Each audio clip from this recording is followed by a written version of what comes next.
I guess it's a question to you, but it's a more philosophical question, I guess, isn't it? Do you think it's a bad thing that we're having more targeted personalisation of advertising, or?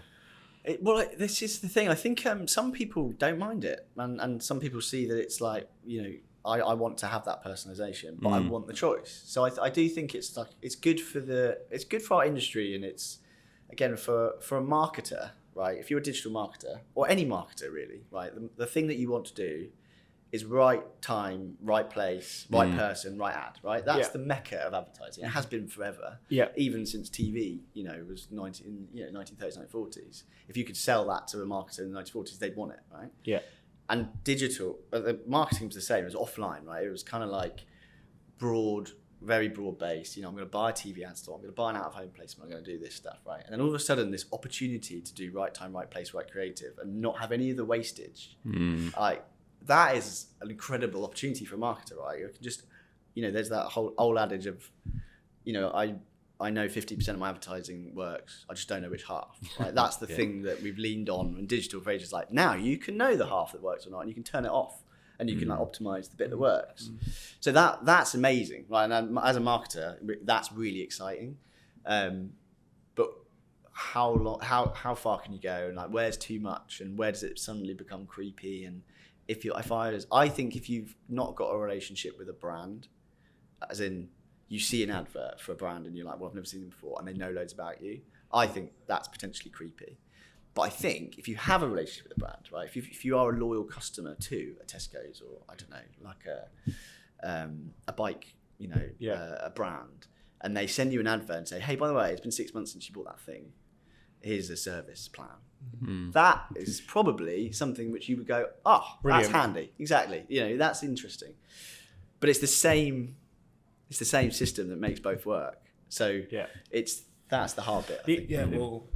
Sorry, John. So two things, like what you were just saying, it's the access on the side of the advertisers, is that really anybody can figure out how to set up a Facebook ad, or in fact, not even figure out, because you can just literally do it through the app on your phone and just press the boost button. You don't really have to have any technicality. You can just put some basic information in. So that's kind of speaks to what you were just saying about any brand can kind of jump in there and be like, do you want this weird cheese grater device or whatever?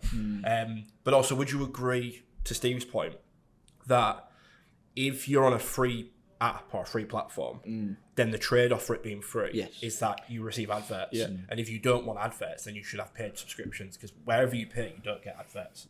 Maybe you get some for their products, but generally speaking, you don't get. So I think that's And are you seeing more of that in the market, or less of that, or where's that going? Loads more. So there's specifically in newspaper publishing. Again, how do I monetize my digital properties? There's some really, so The Guardian is free, right? And they've kind of gone with this, I don't want anyone to have a blocker to looking at my content, but they run ads, a lot of ads, and they also have that notice at the bottom that says, please donate, because give us some money, if you want us to survive. Telegraph gone the other way, so they've said they've put up a paywall, so they have less of a onus on digital advertising to fund themselves, but they require obviously a £1 subscription, or whatever it is. I can't tell what it is. It's not that expensive, is it? I don't think. So we're definitely seeing that on the publisher side. What's really interesting in our space, and this is kind of what next year is going to be so exciting for people like me who have traditionally only ever done sort of website advertising or YouTube. Disney and Netflix, they are now going to release in next year in Europe the opportunity to have a free model, no subscription, but you watch ads. So Disney are going to have an option which is slightly cheaper with ads, or completely free with more ads. Netflix are going to go with a completely free model with just with ads. So this is where it's going to become so interesting, right? Because everyone knows, and everyone has got, well, not everyone, but lots of people have got a Netflix or a Disney subscription, right? So that's where it's going to be so interesting for our industry, because it's going to be, what are people going to choose? Because I actually think a lot of people will choose the free option and have ads. And then it's going to be, I think, a lot, I think you'll be surprised, I won't be surprised, because you would pay, would you? 100%. Yeah. Well, all right. Let me caveat that by understanding what if there's a change in my monthly subscription. But Yeah. the thought of being able to watch things at the moment, let's just call Sky or BBC One, BBC One to whatever it is, 5, terrestrial, just for this point.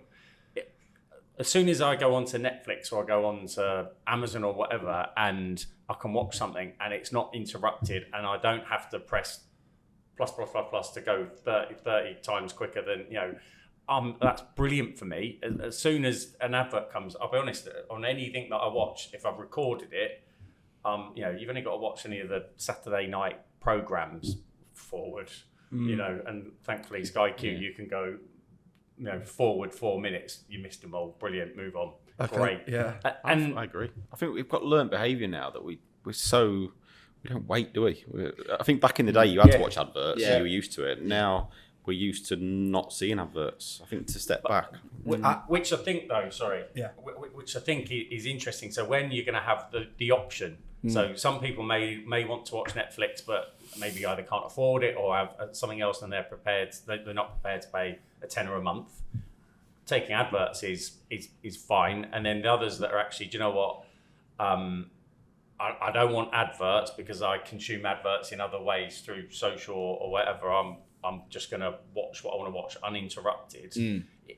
It's a brilliant model from those companies' point of view and for the industry, because it is opening up another avenue, another lane where they can generate it, and then people indirectly have that choice, don't they? They can go, do you know what? I'm not interested in that. So I gave the analogy that I don't really like adverts. You hit the nail on the head for me. When it's about something that I am interested in, and it's like you said, Dan, you've had to buy it 6 months, probably worth of service. That's brilliant because life's so busy, you forget. Yeah. Whereas though, when it's just untargeted or generic, it's like, do you know what? I'm not bothered. You see, I sort of half agree with both sides because, my generation, I'm 33, but as it's been said before, I consider myself to be a bit of a Gen Z trapped in a millennial's body. And I spend the majority of my view time is, if you discard like TikTok and Reels, I'm either watching Netflix, Disney or YouTube. And on YouTube, there's ads.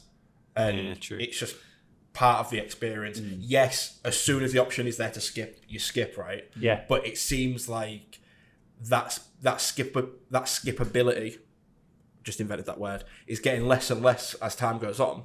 And also often it will pop up, do you want to try YouTube Premium? Yeah. And I'm sick of telling it no, but it just keeps asking me. Don't you hate it though? For those 8 seconds that you have to watch that advert, and you're like, it's kind of painful, but, for it. But also it's like, advert comes on, phone comes up. So it's like, it almost gives me that little bit of phone time. And also talking about the sort of freemium sort of model. So like back in the day with Spotify, they had this same model and it was really good, right? But as the years have gone on, they've introduced more and more of these like hindrances. So like you can't listen, like you get 5 skips an hour. And it's kind of I suppose the algorithm on the Spotify platform is that it knows you want these songs because these get 1 billion streams. So they're right at the end of the queue, and you've got to listen to the least favorite songs from the artist before it lets you, and you skip 5 times because you're impatient, and then you just land on whatever trash song number 50 by artist, whatever.